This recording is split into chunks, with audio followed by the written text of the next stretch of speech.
Bonjour à toutes et à tous, bienvenue dans ce nouvel épisode des Adorables consacré à la question du climat et à l'éco-anxiété. Je suis Nathalie Anton, professeure de français et psychologue pour adolescents, entourée aujourd'hui d'Inès, Blanche, Esther, Maximilien, Marius, Armand et Yaneli, un élève de terminale qui animera avec moi cette émission. Bonjour, c'est un plaisir pour moi de présenter à nos auditeurs notre invité, le paléoclimatologue Jean Jouzel, dont les recherches pour comprendre et endiguer le réchauffement climatique sont mondialement connues et ont fait l'objet de nombreuses distinctions. Jean Jouzel, bonjour. Bonjour à tous et à toutes. Merci de m'avoir invité. Merci d'avoir accepté notre invitation pour répondre à nos questions sur ce sujet brûlant, pourrait-on dire. Alors, vous êtes un ancien membre du GIEC, c'est-à-dire le groupe d'experts intergouvernemental sur l'évolution du climat. Pourriez-vous nous expliquer ce qu'est le GIEC, son origine, son but et son fonctionnement ? Donc, le GIEC se met en place en 88. C'est une instance onusienne qui dépend de l'ONU. Sa mission est très claire, c'est de faire un diagnostic sur tout ce qui touche à l'évolution de notre climat en réaction aux activités humaines. Bien sûr, on essaye de comprendre les causes du réchauffement climatique que nous vivons actuellement, les conséquences et puis aussi les solutions à mettre en œuvre. Ce sont d'ailleurs les 3 chapitres du GIEC qui sont un peu décrits à travers ces termes causes, conséquences, solutions, je dirais. Comment fonctionne le GIEC ? Alors, il y a 3 groupes. Le groupe, je dirais, sur les causes, les conséquences et plus les solutions. Ces auteurs sont sélectionnés. Il y a des critères de genre, de nationalité. On a envie d'avoir des scientifiques de tous les continents, puis aussi, bien sûr, de qualité scientifique. Donc, on part avec une sélection d'auteurs qui se réunissent 4 fois une semaine sur 2 ans à peu près pour rédiger le rapport. Et se met en place la rédaction d'un résumé technique et surtout d'un résumé pour décideur qui, lui, va être effectivement l'élément central d'une 30aine de pages une fois qu'il a été imprimé, qui est vraiment destiné aux décideurs politiques. Il y a des rapports à peu près tous les 5 ou 6 ans. Le 6e rapport a été publié en 2023 et nous en sommes maintenant au 7e rapport. Mais ce que ne fait pas le GIEC, c'est très important, il ne fait pas de recommandations aux décideurs politiques. Le diagnostic du GIEC, j'aime bien le terme anglais, doit être policé pertinent, c'est-à-dire intéresser les questions que se posent les politiques, mais ne doit pas être policé prescriptif, c'est-à-dire qu'il ne doit pas dire aux politiques ce qu'ils doivent faire. C'est à eux vraiment de prendre leurs décisions. Merci beaucoup. Avant de poursuivre, je vous propose d'écouter un court micro-trottoir que nous avons réalisé auprès d'adolescents sur la question du climat et de l'éco-anxiété. L'écologie est-elle un sujet qui vous inquiète ? C'est un sujet qui m'inquiète, mais pas pour la planète, puisque la planète a des milliards d'années, donc on sait très bien qu'elle va se régénérer, qu'elle va toujours survivre à tout ce qu'on lui fait subir. Mais c'est un sujet qui m'inquiète dans le sens où c'est un danger pour l'humain en lui-même. Oui, l'écologie, c'est un sujet qui m'inquiète quand on voit un peu l'état de la planète. Après, je dirais pas que je suis pessimiste. J'espère qu'il y aura des politiques qui seront mises en place pour améliorer l'écologie actuellement. Non, moi en vrai, l'écologie, non, ça m'inquiète pas spécialement. L'écologie, c'est vraiment un sujet primordial pour notre génération, parce qu'on est tous impliqués, on est jeunes, et que c'est à nous d'avoir un rôle pour l'avenir, pour les générations futures. Dans un futur proche, quelles seraient selon vous les conséquences immédiates du réchauffement climatique ? Avez-vous peur d'un changement ou d'une catastrophe en particulier ? Moi, à part les inondations sur les littoraux en France qui peuvent impliquer ma famille ou des connaissances, à part ça, rien de m'inquiète. Pour les villes en bord d'océan, ça peut être un problème immédiat. La fonte des glaces, il y a tellement de maladies qui sont emprisonnées dans la glace que limite ça fait peur. On se dit mais qu'est-ce qui va en sortir ? Que pensez-vous de la manière dont l'écologie est traitée dans les médias ? Ça devrait être encore plus mis en avant et donner beaucoup de faits et de chiffres encore plus pour que les gens qui sont un peu sceptiques par rapport à la situation soient convaincus et qu'on se rende compte que c'est vraiment un sujet d'actualité et c'est pas juste quelque chose en arrière-plan qui nous paraît lointain. Est-ce que vous vous mobilisez en conséquence et si oui, de quelle manière ? Je vois pas trop ce que je pourrais faire, à part prendre moins de vols et tout. On utilise beaucoup les vélos, on est beaucoup moins en voiture, donc même nous on se déplace à pied. Il y a les trucs qu'on nous apprend dès l'école ou en mode faire le tri, etc. où ça a un impact, mais c'est un impact à notre échelle. Et c'est les grandes industries qu'il faut faire bouger en fait. Dans le micro-trottoir, nous avons vu que certains adolescents pensent que l'urgence écologique concerne surtout les organismes vivants, et non pas la planète qui, selon eux, survivra à l'être humain. Est-ce qu'il vous semble pertinent de distinguer les deux ? On peut effectivement dissocier, je crois, quand même. La planète, elle est là depuis 4,5 milliards d'années, elle sera encore devant nous autour de 5 milliards d'années. Le problème, effectivement, actuellement, c'est la conclusion principale du dernier rapport du GIEC, que le réchauffement climatique est une menace pour notre humanité et la santé de notre planète et en fait la nature qui nous entoure. Ce qu'on ne peut pas dissocier pour, répondre à votre question, c'est vraiment l'humanité et la nature qui nous entoure. Merci beaucoup. Vous avez publié en 1987 la première étude établissant formellement le lien entre d'une part la concentration de CO2 dans l'atmosphère et d'autre part le réchauffement climatique.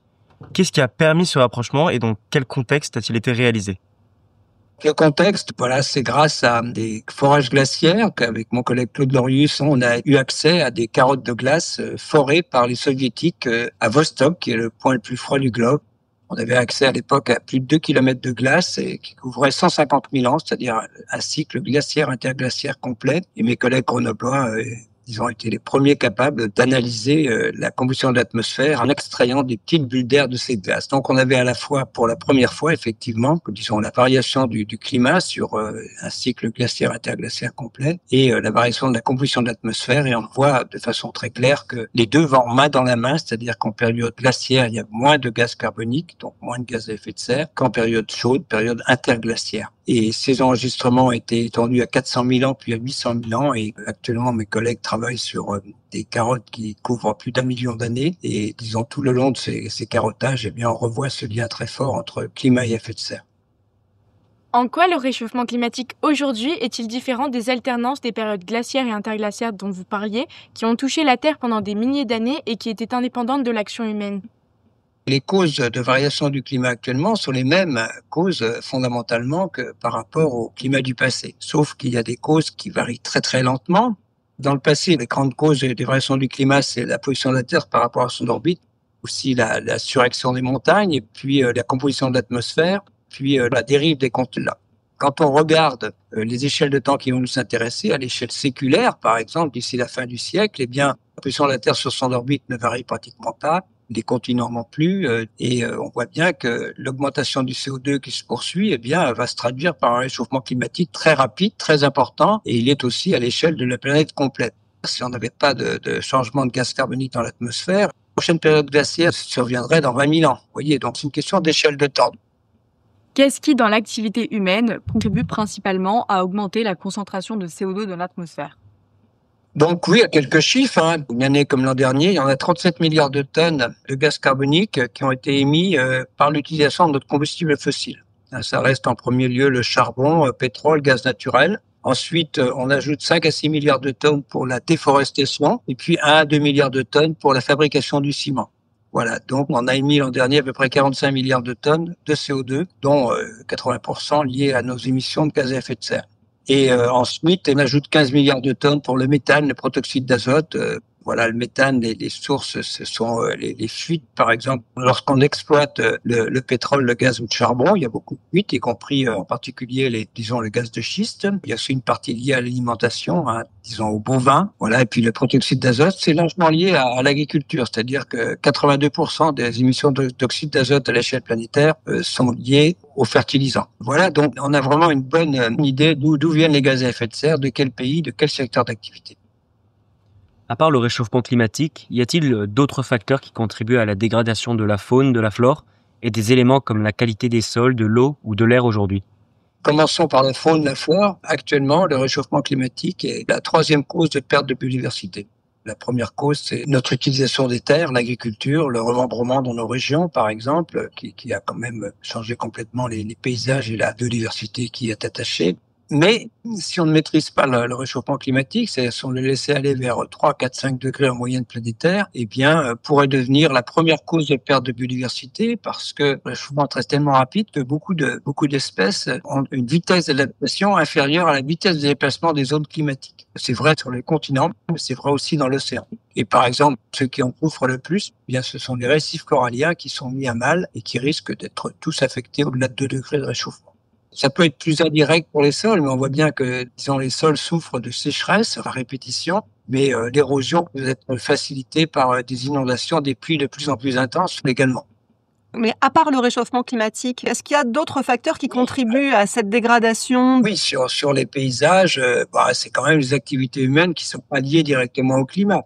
On voit bien aussi qu'il y a tous les produits phytosanitaires, disons, qui n'ont rien à voir avec le climat, mais qui jouent sur la diminution des insectes extrêmement visibles, disons, à l'échelle de ma génération. Et on voit bien que les phytosanitaires ont quand même une action sur la biodiversité, c'est quand même très clair. De même qu'il y a tous les problèmes de pollution, disons, au sens trivial du terme, c'est-à-dire la pollution automobile, la pollution industrielle dans les villes. On voit bien que là aussi, ça peut être à l'origine de certains décès. Merci. Est-il possible d'identifier et de hiérarchiser les différentes menaces écologiques ? c'est-à-dire ce qui cause le plus de dégâts sur le plan écologique? C'est dur de faire une hiérarchie. Disons, tous ces problèmes, il faut les prendre dans leur ensemble. C'est toute la difficulté. Mais hiérarchiser, c'est difficile. Merci beaucoup. Peut-on dater le moment où l'activité humaine est devenue délétère pour le vivant? Oui, alors, si vous parlez de pollution atmosphérique, le début de l'ère industrielle, c'est 1850. Le 19e siècle est très pollué. Disons, il n'y a aucune mesure qui sont prises par rapport à la santé des populations, mais on ne commence pas à avoir de réchauffement climatique très sérieux avant la Seconde Guerre mondiale. Disons, c'est le développement économique après la Seconde Guerre mondiale qui fait vraiment que ces problèmes sont au cœur de l'avenir de l'humanité. Quand l'espèce humaine a-t-elle commencé à prendre conscience de son rôle dans la dégradation du vivant? Qui a fait office de premier lanceur d'alerte? Est-ce que ce sont les médecins, les climatologues comme vous ou bien des associations de citoyens?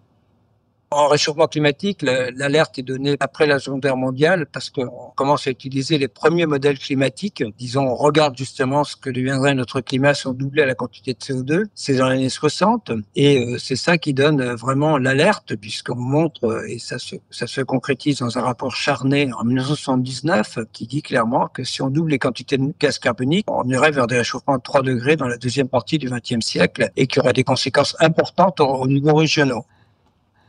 Est-ce que des découvertes scientifiques aussi alarmantes que les vôtres sont parfois difficiles à faire accepter d'une part aux responsables politiques et d'autre part aux citoyens?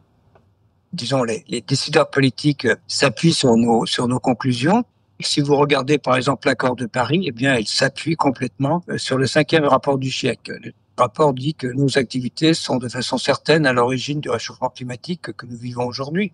On y définit un objectif de limitation du réchauffement climatique bien en deçà de 2 degrés, si possible 1,5 degré.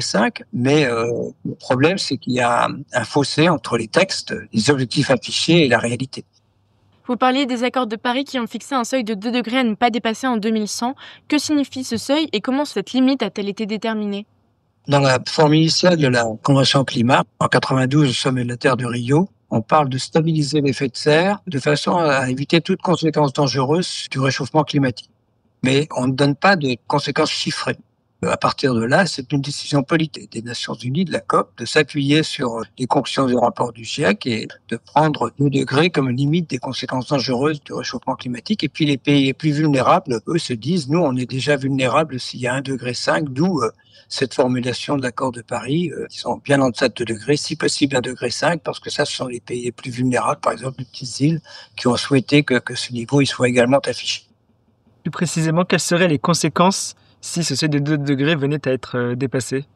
Ces conséquences sont bien documentées. Les extrêmes climatiques qui deviendraient de plus en plus intenses. On va parler de sécheresse, de pluies intenses, de canicules, et en particulier dans les métropoles. On parle de températures de 50 degrés en 2050 à Paris, donc des extrêmes climatiques. Et les cyclones dans les régions qui sont soumises risquent aussi de devenir plus intenses. Et des problèmes irréversibles comme l'élévation du niveau de la mer, qui pourrait atteindre 1 mètre d'ici la fin du siècle, mais beaucoup plus à échéance de quelques siècles.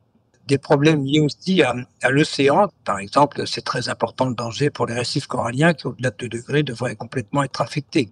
Il y a l'acidification de l'océan parce que l'océan absorbe à peu près 30% du CO2 qu'on émet chaque année, mais c'est assez dépend parce qu'il s'acidifie. Vous pourriez toujours aller vous baigner, c'est pas le problème, mais c'est assez inquiétant par rapport à la vie océanique.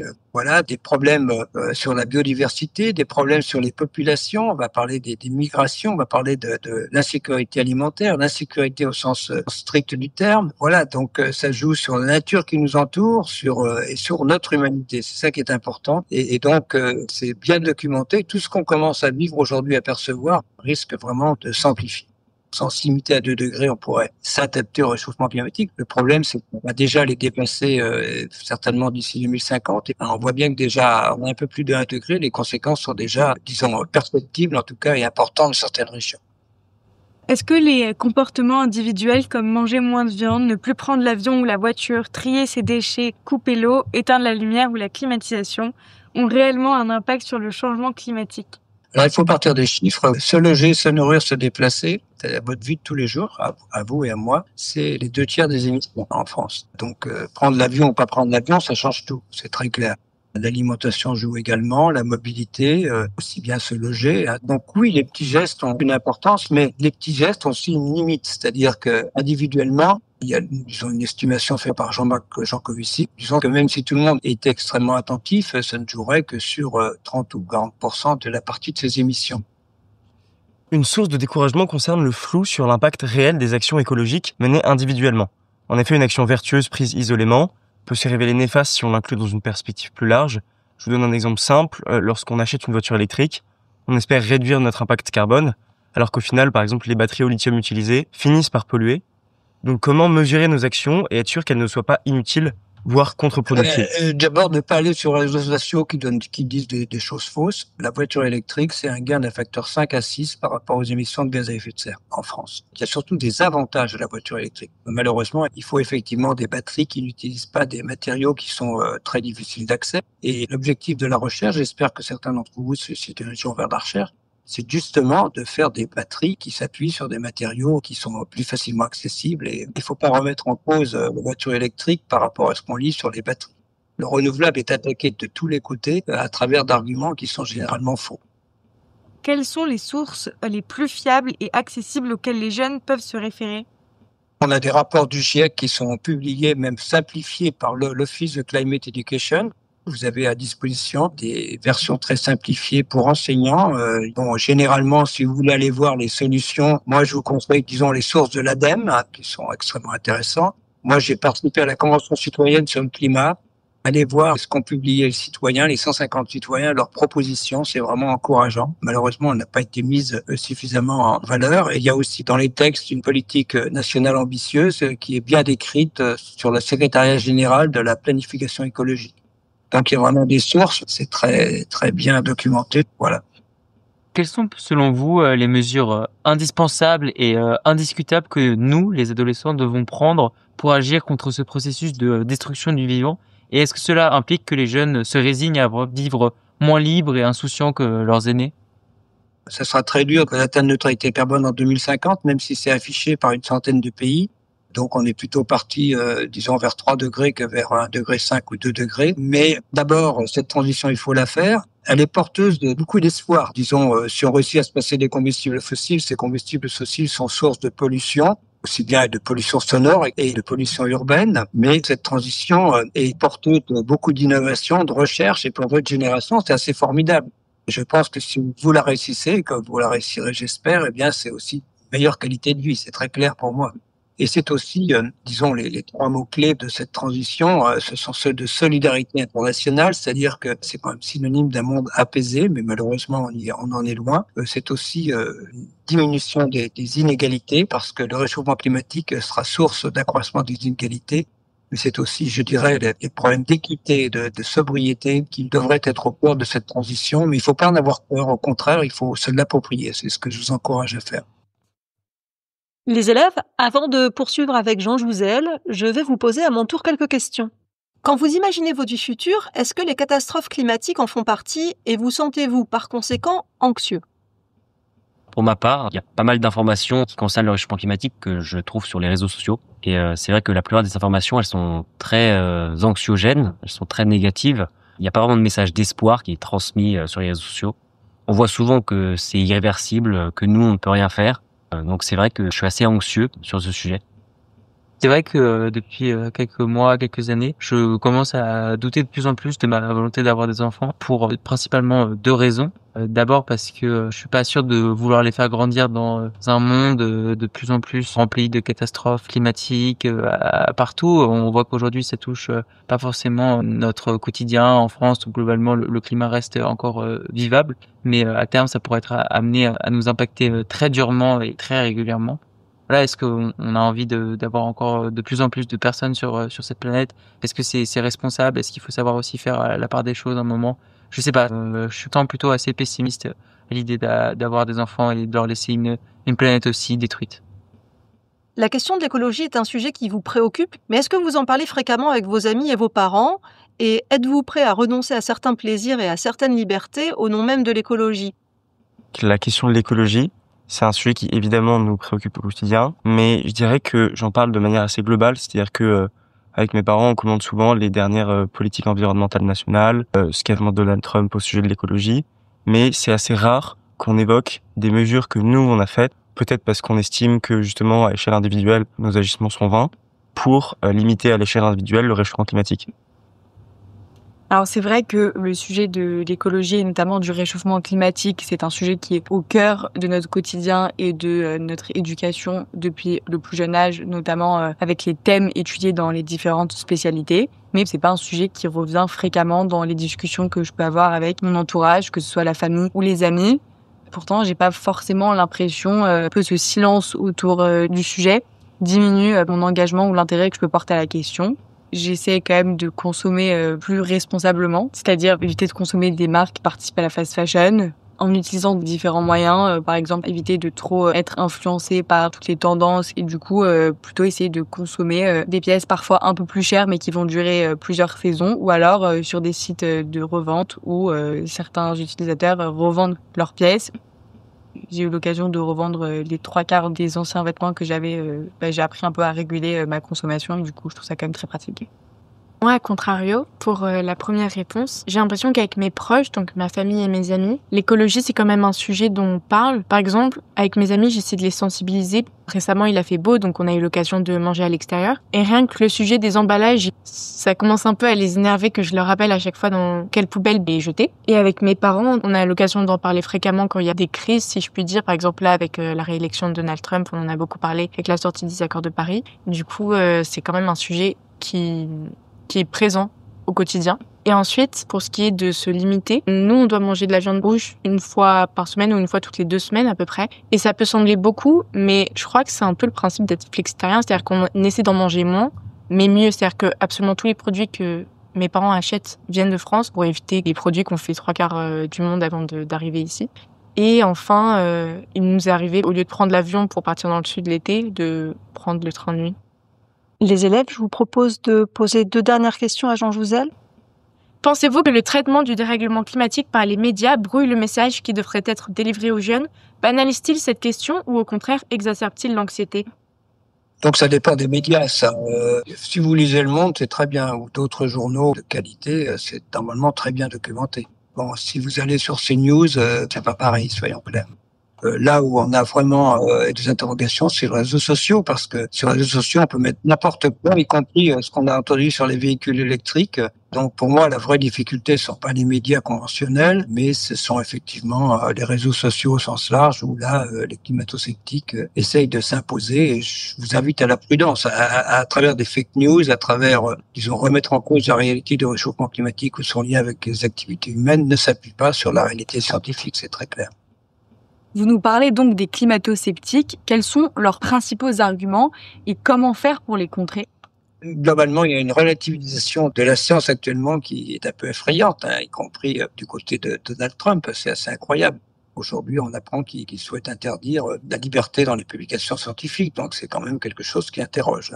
Généralement, les gens sont conscients de la réalité du réchauffement climatique. Personne ne la met en doute parce qu'on la vit. Quand même, les vagues de chaleur ne sont pas les mêmes que celles de ma jeunesse, où les inondations sont là. Mais certains ne croient pas que ce soit les activités humaines qui sont à l'origine. Leur principal argument, c'est que c'est le soleil qui est à l'origine du réchauffement climatique. C'est faux, ça ne joue que pour, disons, moins d'un dixième au mieux du réchauffement. Et encore, disons, on n'est pas toujours dans des périodes de réchauffement. Donc, il n'y a pas vraiment d'autre explication plausible scientifiquement du réchauffement climatique que celle que notre communauté donne. Bon, une autre forme de scepticisme, c'est de dire oui, et alors? Il y a d'autres problèmes sur notre planète, l'activité économique, ce sont des techniques d'évitement. Je ne veux pas en entendre parler. Après, on peut toujours dire, c'est ce qu'on entend malheureusement, c'est aussi une autre forme de climato-scepticisme de laquelle vous devez vous méfier, c'est-à-dire certains politiques qui disent les jeunes trouveront toujours la solution. Ça, c'est impossible. C'est-à-dire personne n'arrêtera l'élévation du niveau de la mer, personne n'arrêtera le réchauffement climatique si on continue à émettre des gaz à effet de serre. Donc il faut bien vous persuader de ça si vous voulez. Méfiez-vous de ceux qui vous disent on trouvera toujours une solution pour contrer le réchauffement climatique. C'est malheureusement faux. Il y a toutes les raisons de s'engager dans la transition, y compris du point de vue du dynamisme économique et disons de la satisfaction, une éthique de vie de chacun d'entre nous. S'impliquer et s'approprier la transition est quelque chose de très porteur à la fois du point de vue économique, écologique et du point de vue, je dirais, personnel. Vous pouvez agir aussi bien dans votre vie de tous les jours en tant que citoyen, mais dans votre vie professionnelle, il n'y a pas de secteur d'activité qui puisse se dire le réchauffement climatique, ce n'est pas mon affaire, sauf la pression des fossiles qui continue. C'est la solution de facilité et ce vers quoi il ne peut pas aller.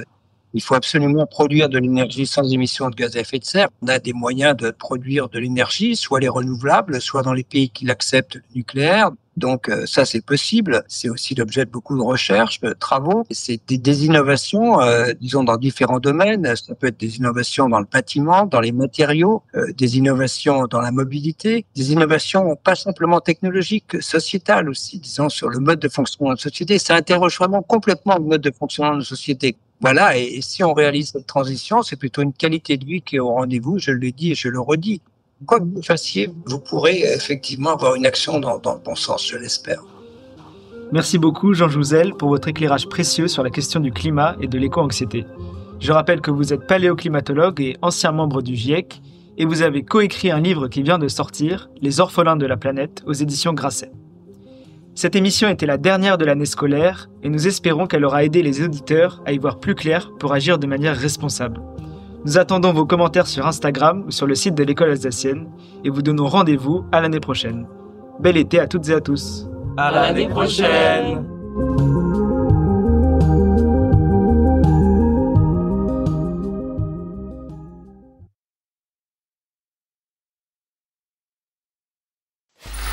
Free audio post-production by alphonic.com